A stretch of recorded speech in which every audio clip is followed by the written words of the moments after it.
Hello and welcome to the Indian Ocean World podcast. My name is Philip Gooding and I'm a project manager and research affiliate at the Indian Ocean World Center at McGill University. For this podcast, I'm thrilled to be joined by Professor James Parker. Professor Parker is an assistant teaching professor and honors faculty fellow at Arizona State University. He earned his PhD in world history at Northeastern University in 2020, and he has since held posts at the Carter G. Woodson Institute for African American and African Studies and the Texas Women's University. His research interests lie in the water histories of Eastern Africa, especially Kenya, and on using this history to interpret current environmental challenges in Kenya's arid and semi-arid landscapes.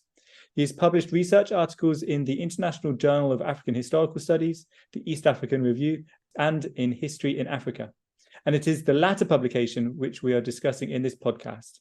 It is entitled Ecologies of Development, Ecophilosophies and Indigenous Action on the Tana River, and it was published last year. Professor Parker, thank you very much for taking the time to record this podcast. Firstly, I want to ask you, what drew you to the history of the Tana River, and what drew you to the way you've approached this history, which is rooted in an interpretation based on the concept of environmental justice? Sure. Well, firstly, thank you very much for having me, Philip. It's a great honor to be on the podcast. So I guess I took quite a roundabout trip to this research, obviously growing up in England. Really struck during my education by the nation's failure to really reckon with its imperial past, right? This is something that is the subject of ongoing interminable discourse on social media. And I became particularly interested in the idea of development during grad school, I guess, as specifically in terms of how that term is used to gloss over this kind of nefarious past, right? And kind of burying these abuses under the idea of benevolence, uplift, economic, social growth, all of which are largely untrue in my mind. And so it was really only during my research at both the British National Archives and at the Kenya National Archives in Nairobi that the Tana River began to stand out as kind of a embodiment of all of these different problems. Most obviously, the river hosted the infamous Hola detention camp, which was the site of a massacre of 11 prisoners during the Mau Mau emergency in the late 50s. So it has a lot of notoriety for that. And I write about that obviously in the article very briefly. But I found it interesting that what is hidden during the discussion of that event is the detention camp is actually a development project. The Tana River is seen as a site where the Kenyan colonial state can try and make money in this undervalued, allegedly underused landscape. And that's really why colonial attention was drawn to this place, right? It was seen as vastly underpopulated, vastly over-resourced, and really as a place where money could be made very, very easily. That's, of course, not the case. And so the river strikes me as a really important demonstration of how colonial imaginaries are understood and kind of take place in this respect. And I also think the Tana River is just a really interesting place to study, right? So longest river in Kenya starts flowing from the foothills of Mount Kenya and then flows east, southeast into the Indian Ocean, right? So it goes from a very temperate, well-watered region through some of the most arid landscapes in the country before it reaches the coast.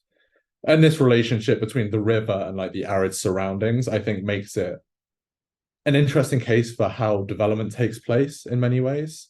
So how both colonial and post-colonial officials see arid landscapes as a place where more can be produced, right? This is an area where surplus production can take place outside of more heavily populated regions. But on the flip side of that, right, pastoral and riverine communities have lived there for generations, have very specific both cultural and economic relationships with the river. For pastoral groups, this is a place where cattle, goats, etc. graze during wet season or dry season, sorry. And for riverine groups, this is where flood recession agriculture takes place. This is where trade takes place, fishing, all of these different things that all become embedded within cultural practice, right? So there's a very strong kind of paradox there between how the colonial state sees this allegedly wasted landscape and then how the people who live there actually use it and understand it. And so expanding the productive potential of the river in the form of cash crops becomes really central to colonial priorities there after 1945, right? And that's largely where my research kind of picks up. It's at that point you see an influx of investment into the region, specifically in this like middle portion that I talk a lot about. And there the state is really heavily interested in canalizing the river. So digging channels out of the bank into an irrigation scheme, kind of a mile or two inland. Because they see this as a way to create more consistent flow, right? The Tana River it floods twice a year, right? So the level of flood and the level of flow are highly variable. That variability is entirely at odds with the idea of capitalized agriculture. And so much of development work there is about making unpredictability predictable in some way so that it can be used. Specifically in this case, this is for cotton. That's the major export crop. So again, we're replacing maize, rice, bananas, all of these kind of subsistence crops with something that can't be eaten, isn't going to be used by the people in the area. So again, we see this kind of clash of colonial and local priorities. And this is really what reorients the nature of the local economy in the region after 1945. But I also think that gets to the second part of your question, right, in terms of environmental justice. I've said to a lot of people that I would have had the book about this out 3 years ago if I was just writing a narrative of how a development project failed. And it did. It continues to fail, right, in its current iteration. But I don't think that's the interesting story here, right? Academically, at least, the idea that the empire is destructive, development is often a failure, somewhat passé, reasonably well held. But from an environmental and a rural history standpoint, I think we lack a little specificity on what that actually means, especially for local people, local environments, right? So it's not just that this development is economically inefficient, but what does that mean, really? And so I'm much more interested in delinking this very highly capitalized, very highly commodified vision of water, of the river, from the substance itself and the local ecosystem, right? Because I think there's a tendency for us to apply our well-held ideological visions of resources onto a historical past, right? We understand water, rivers by their use value, their exchange value, all of these types of things, with nature being separate from us. That's a relatively recent historical phenomenon in colonial spaces like this. So I want to pick up on that, like the idea that the Tana River has kind of been exploited for the purposes of capitalism. That's kind of a very recent phenomenon. And you kind of point contrary to that. The idea that the Tana River should be considered instead a vibrant actor in its own right within Pocomo communities across its entire length. And I just wondered, what does this mean to consider a river such as the Tana a vibrant actor in history? And I suppose, how does it challenge, like, I suppose, human-centric or even capitalism-centric narratives of the past? Yeah, absolutely. So when I was putting this research together, I was particularly inspired by the work of like new materialist philosophers and academics like Jane Bennett, most notably, who really emphasize like the independence of the non-human world, right? And the agential capacity of the non-human world, which is referred to in these texts as vibrancy, right? Like the ability to act outside of how humans use these resources, basically. And I think for an environmental historian, I think this is a really important way of looking at the past, right? So divorcing ourselves from just like, what did people do and what was the impact, to how are actions dictated by the natural world and how does the natural world influence the course of human affairs? So rather than an inanimate object, I really just wanted to give the river a role and a power in this research that actually mirrors its real life capacity to influence daily life along its banks, both for either the colonial or Kenyan state and for local Pocomo groups as well. So destructive floods, devastating droughts, these both play far more of a role in the region than any development officer ever could hope to, right?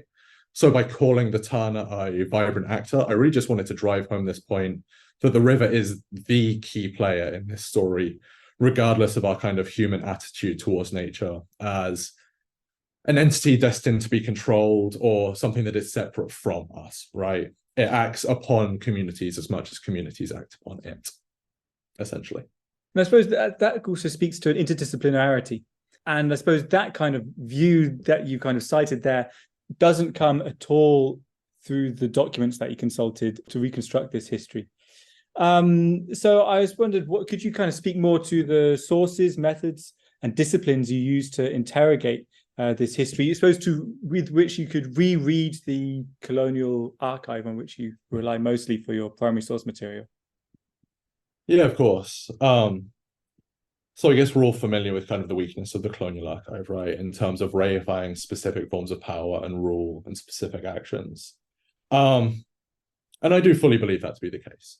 But I think oftentimes, especially in the realm of environmental history, that's almost used as a get out of jail free card for people to just assume that there is like no value or no counter narrative within the archive, right? So I obviously do approach this in a highly interdisciplinary way, but this is fundamentally an archival history at the same time, right? It's the interdisciplinarity comes from how I interpret the sources. So I've been very, like I said, inspired by the work of new materialism, but also much more widely by African eco-philosophies, works by philosophers like Gufu Oba, work in Ecologies, others, both specific to Kenya and outside, which really emphasize a more holistic way of imagining the world.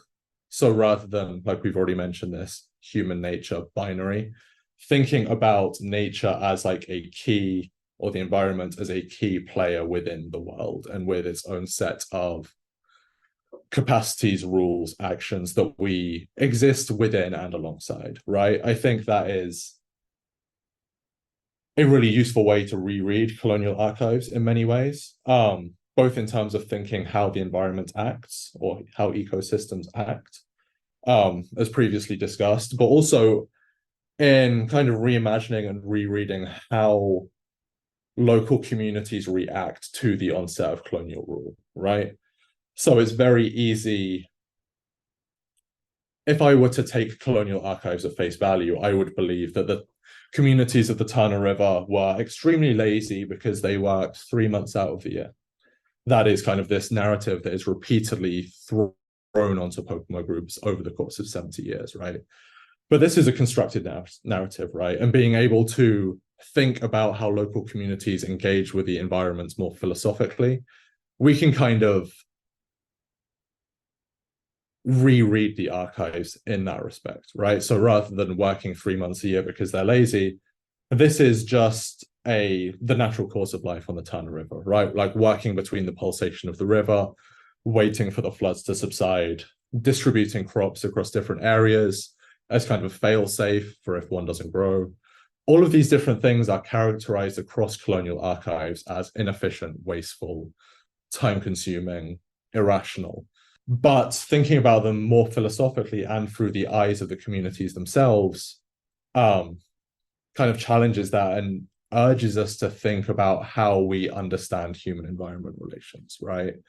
And this is something that I, again, picked up comes through both explicitly and implicitly from petitions from local communities, particularly in the ways that individuals fall foul of colonial law in terms of violating fishing regulations or boating regulations, cropping regulations. All of these things point towards a different environmental relationship, but they also fall into line with a lot of the early anthropological work done, and in this region specifically by Pocomo intellectuals in the early 20th century.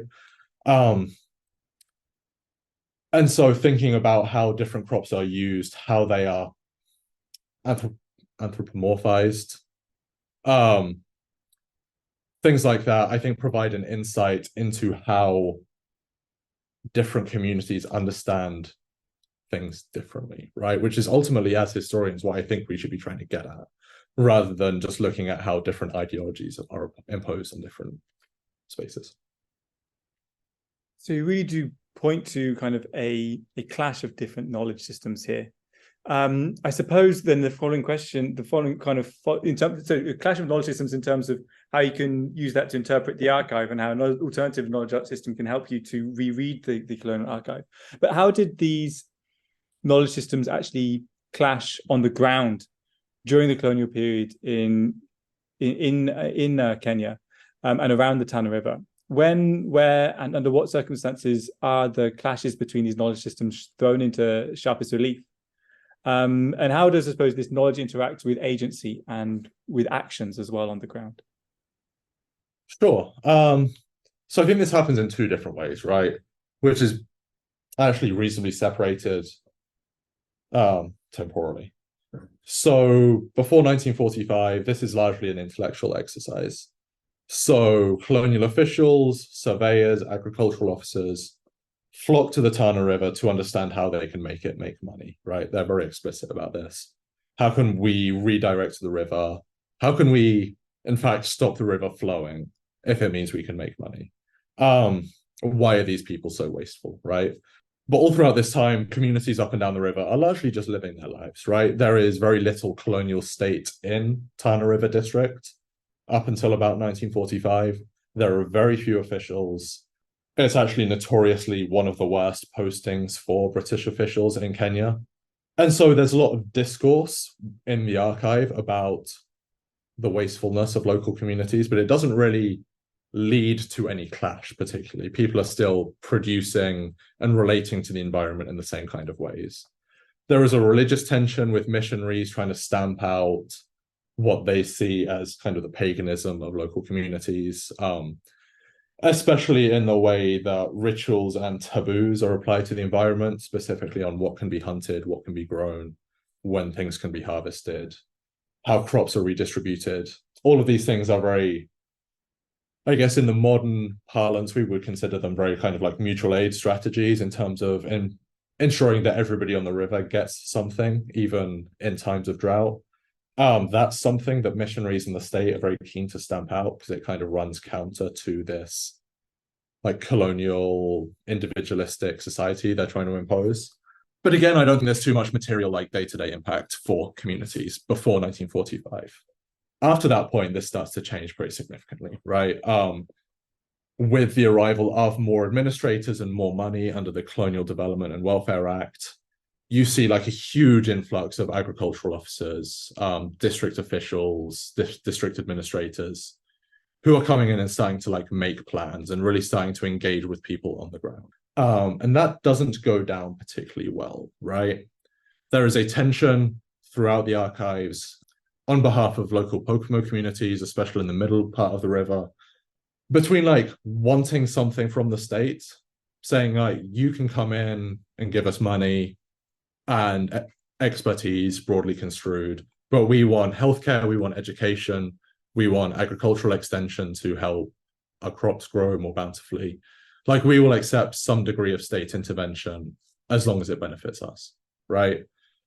On the other hand, the state is largely disinterested in doing that for Pocomo communities, right? They are much more interested in the wider economic and demographic issues facing the colony at large, right? They see this as a site where dispossessed people in land can be resettled.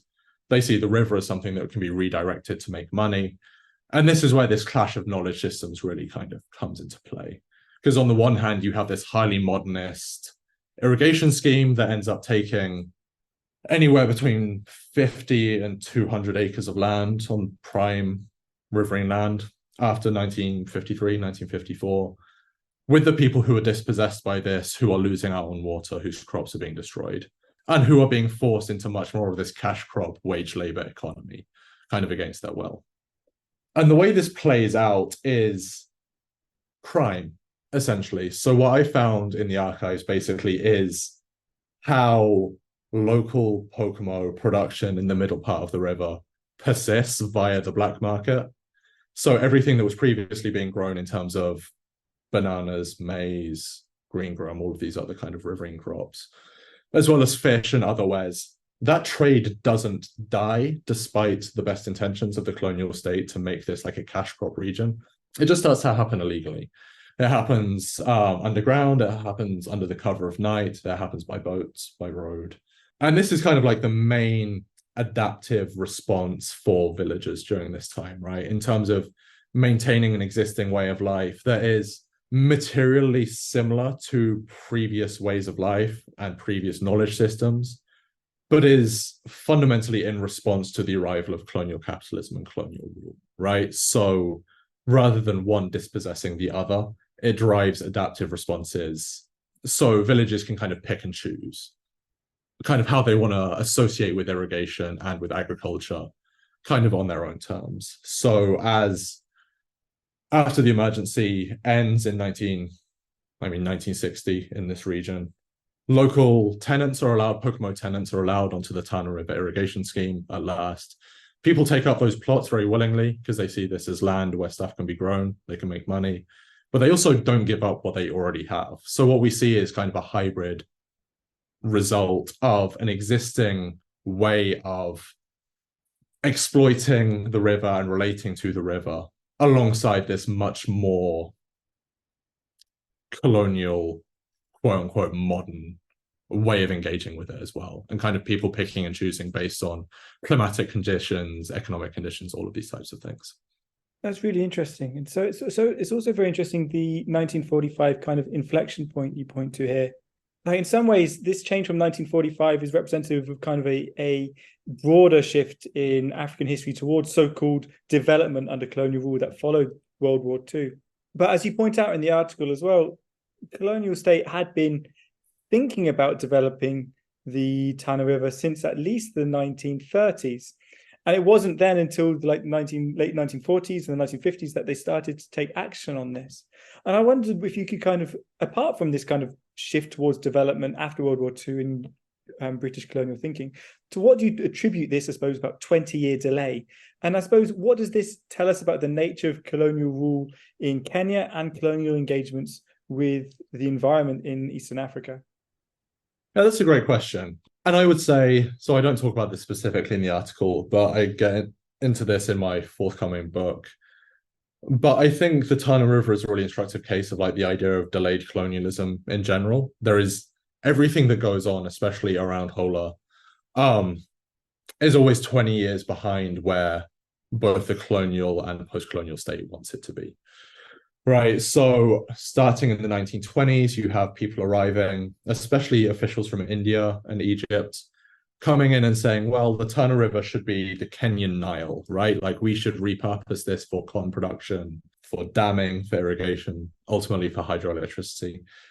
And this is the discourse about the region, but it really doesn't mirror any reality in policy, right? So I think more widely in British imperialism, this empire on a shoestring idea is largely attributed to the impact of the economic depression after 1929, right? So balanced budgets, colonial states being kind of budget neutral, not taking anything from the metropolitan state, really making their own money and spending that. But that is kind of like the modus operandi for colonialism, British colonialism in the first half of the 20th century, right? And ultimately, there is no way to make a balanced budget in the Tana River before 1945. All of the kinds of development that happen afterwards, especially with canal projects and the irrigation scheme, they are vastly expensive, like huge sums of money required to dig canals, lay out irrigation schemes, do all the surveying, hire labor, all of these kinds of things. And simply there isn't enough money being produced in Kenya at this time, right? So the settler state, obviously Kenya is a settler colony, white European settlers are just laughably incompetent at making money. They have these vast tracts of land that they are given on extremely long leases on the idea that they can turn these into plantations, right? Worked by dispossessed individuals and families, where they can make money either growing food crops, export crops, feeding cattle, all of these kinds of things. This is the settler dream, right? Problem with that is they have no idea how to do this. They have all of the capital in the world, but they are mostly wealthy, for the most part, wealthy Englishmen who have never farmed a day in their life. They have people to do this back home. And although they have people to do this in Kenya too, because they stole their land, it just doesn't work the same. And so there is very little taxable income, taxable revenue for the state in the first half of the century. And this means that money can't be spent on relatively speculative schemes in Eastern Kenya, where, as far as they're concerned, nobody lives and there's nothing worth doing, right? And so the Tana River acts as kind of an empty vessel where the colonial future can be imagined, where like, oh, one day we'll have more money and we'll have more people. And then one day we'll finally make something of this land that the indigenous communities are just wasting, right? And they're proved correct in the end, right? So 1940, the Colonial Development and Welfare Act is passed for myriad reasons. After 1945, colonies are asked to produce their own development plans on how they're going to use this money. And so the Tana River becomes baked into this like new Kenya plan after 45, specifically in terms of revenue-making projects. Producing cash crops like cotton, initially rice as well, that can be exported into the global markets, that can earn either dollars or sterling, that can benefit both the Kenyan economy and the British economy at large, right? Rebuilding after the war. And so I think really it's the death of this self-sustaining economic narrative that Kenya is trying to uphold before 45 that really allows development, broadly construed, to take place in Tana River, because that's finally when economic pressure is released. There are hundreds of thousands of pounds flowing in specifically to the idea of making money, however that can take place, especially in regions that are deemed underutilized already, right? Underpopulated, under-resourced, arid regions that are seen as kind of blank canvases where development can take place. And I think that's really where this narrative starts to kind of shift over time. And I think that's actually indicative of Eastern Africa more generally. You see similar kinds of things happening in Tanzania, obviously, elsewhere, West Africa as well. So I think there's a fundamental metropolitan shift coming from London, but I think there's also a fundamental shift in the idea of how economic exploitation of the colonies has to take place in the modern era as well. We want to pick up one bit on that, just to try and get an insight into kind of local perceptions here as well. So this development project from 1945 is very much geared to export global markets, to global colonialism as well. And I wondered, just because we're the Indian Ocean World podcast and we try to think about things on a kind of a macro regional frame sometimes, how did people living along the river think about connections to the wider world as well, whether culturally, commercially, or even environmentally? And how, did they have similar or different perceptions or understandings of the wider world to the kind of colonial administrators who largely saw it through, I suppose, markets? Sure, that's a great question, and one again that I think is really important in understanding this region, right? So colonial officials from 1920 onwards see the Tana River as just kind of this space divorced from the rest of both the colony and the Indian Ocean world, right? As just being a place where like people row their canoes up and down the river selling fish and selling crops. That isn't the case, right? There's a bunch of archaeological evidence dating back 1,000 years of Chinese pottery, wares from the Indian subcontinent as well, demonstrating the Tana River's centrality in this much wider regional economic ecosystem, right? That we are all, I imagine listeners of this podcast are like pretty like fundamentally familiar with, right? So the East African littoral and its connections to South Asia, the Far East, the Middle East as well. And obviously there is a political connection with the Kenyan coast and kind of Oman, the Swahili world more generally, that the Tana River is really like fundamentally baked into as well, both politically and economically. And so I think it's fair to say that like communities in the region are very cognizant of this like much wider economic and social world, right? This isn't just an island as viewed by the colonial state. This is like a fundamental like connective node in this much wider system that we talk about. But something interesting happens again in this kind of post-war era especially with Indian independence straight after World War II, and then Myanmar following that. In the British colonial state in Kenya tries to rewrite the river's connections to the Indian Ocean world.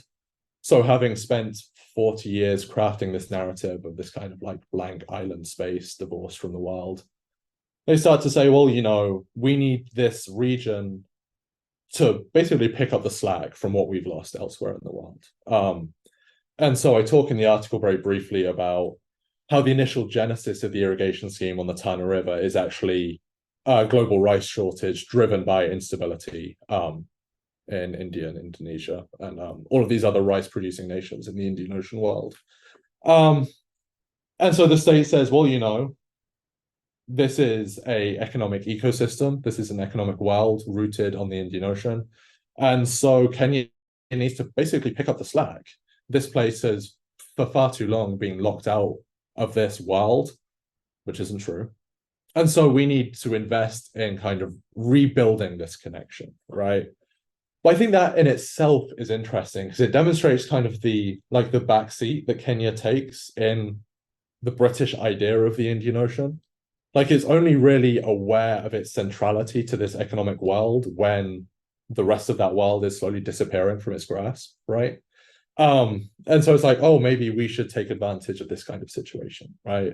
So rather than being proactive, they're very reactive in responding to the shortage, driving a lot of like short-termist developmental thinking, investing in rice, like the scheme goes horribly wrong, doesn't work, huge waste of money, destroys a bunch of farmers' land, purely because they're trying to react to something going on elsewhere in the imperial Indian Ocean, right? And I think there's a really interesting cognitive dissonance there between how central this river is to that world and how divorced Britain sees Kenya from that world, right?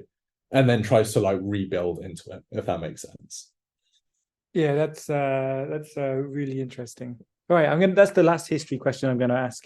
The final one, one of the really interesting things about your article actually that I really like is that obviously you're mostly focusing on mostly history. It's published in History in Africa for starters, but you do bring it all the way up to the 21st century and to as recent as the 2022 election in the general election in Kenya. I just wondered, this begs the question, this is clearly because it's still these development projects from the mid-20th century have got a long-lasting legacy, clearly, and they're still relevant today. Just where are we now on the Tana River? What does it look like now in terms of development, colonial development, post-colonial development, and their legacies? And what might it look like in the future, especially under predictive global warming scenarios?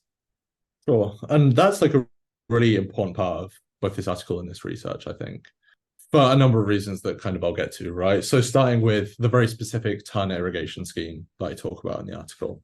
As I mentioned in that project dies in 1989.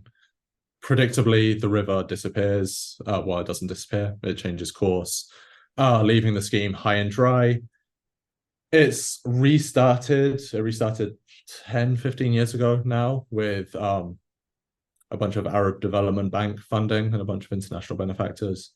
And I think that in itself is instructive, right? The fact that this failed scheme that, as far as I can tell through the archives, has only ever made money for 2 of the last 50 to 60 years.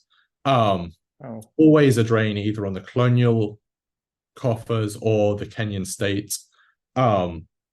Basically, the Kenyan government is paying annual grants and aid throughout the 70s and 80s to basically balance the books for this. And so, by all measures, this project is a failure. It works for some people make money, but it doesn't really achieve anything that it sets out to do. So why is it back?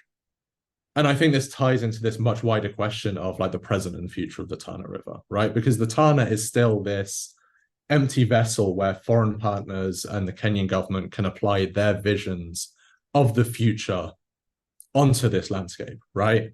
local politicians, foreign corporations are once again flocking to the river for irrigation, biofuel, agriculture, ranching schemes, all of these kind of like major land hungry and water hungry ventures that are designed to, generally speaking, feed the world rather than feed Kenyans. And so what we're seeing, like as water levels decline because of shifting rainfall patterns, rising temperatures, there is a very tangible riverine impact of climate change already on the Tana River. And this coexists with increasing annexation of riverine land and riverine water by foreign corporations. And this obviously leads to competition for the remaining water and land, right? I'm really hesitant to avoid talking about conflict in this respect, because I think that's kind of a highly reductive relationship to just assume that this competition will lead to conflict.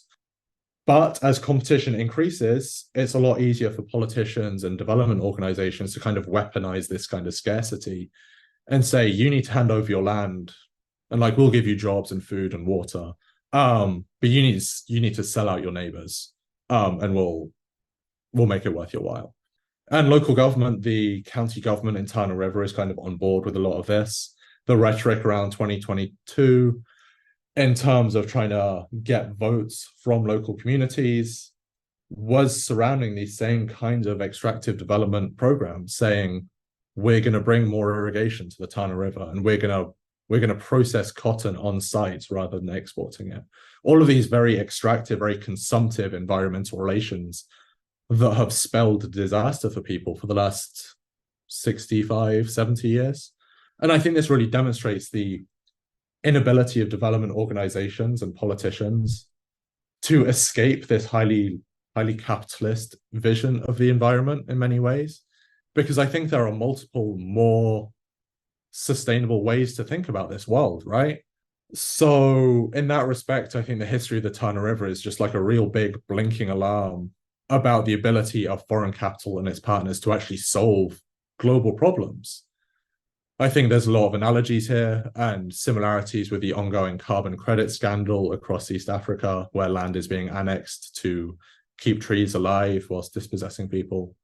Like global south landscapes aren't just places where we can offset our own consumption or outsource our own food needs, right? Because ultimately these schemes are playing God with people's lives.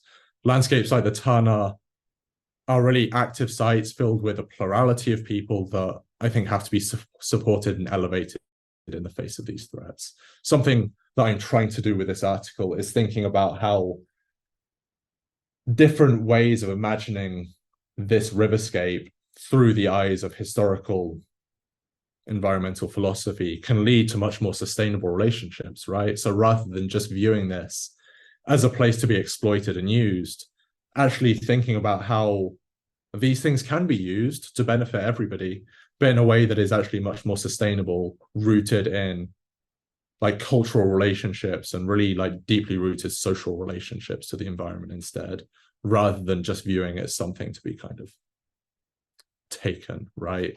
Because ultimately, I think that kind of development is much, much more erasive in that respect. And that's a very powerful note to finish the discussion of your article on. Thank you very much for discussing that. Before I let you go, though, I just want to ask one final question, and that is, what are you working on now? You've alluded to your book manuscripts a couple of times. Maybe you can give us some more details about that, or let us know about anything else you're working on that we might be able to see, read, or hear about in the near future. Sure.